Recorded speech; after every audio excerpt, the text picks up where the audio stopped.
شلون تسوي فيديو متحرك مثل هذا بطريقة كلش سهلة وبسيطة يا اخوان.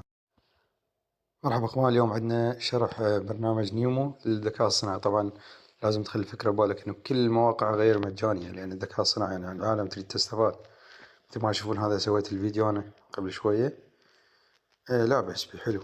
تقدر هسه مثل ما شلون سويت جبل على شكل فراولة، راح اضيف له نص واخليه يسوي على شكل فيديو. اعطيه كله كينج ستار ماشي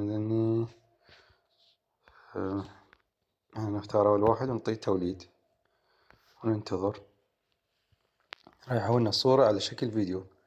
طبعا تقدر تختار النص من شات جي بي تي مثلا. هاي الجبل على شكل فراولة، لك تخيل انك تمشي على ممر جبلي.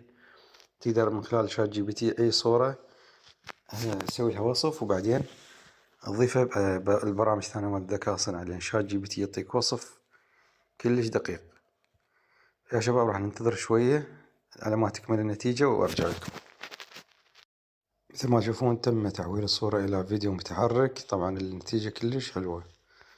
فما أعتقد اللي يحب يسوي شرح مثل هذا لازم يكتب الوصف عن طريق شات جي بي تي. طبعا شات جي بي تي واصل مراحل بهواي أحسن من بقية التطبيقات. جربت برنامج مايكروسوفت يعني شي بس تلزيق.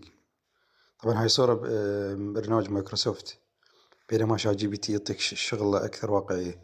ولازم تخلون فكرة إنه كل التطبيقات محدودة، ماكو شي مجاني بالكامل. مثل ما تشوفون هسه مثلا إذا تضيف صوت يحتاج فلوس.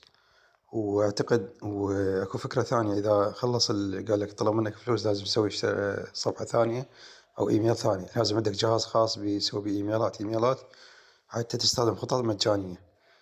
مثل شات جي بي تي مثلا إذا سويت فيديوهات 2 راح يعطيك يقول لك لازم تدفع. فهذا الفيديو كله سهل وبسيط.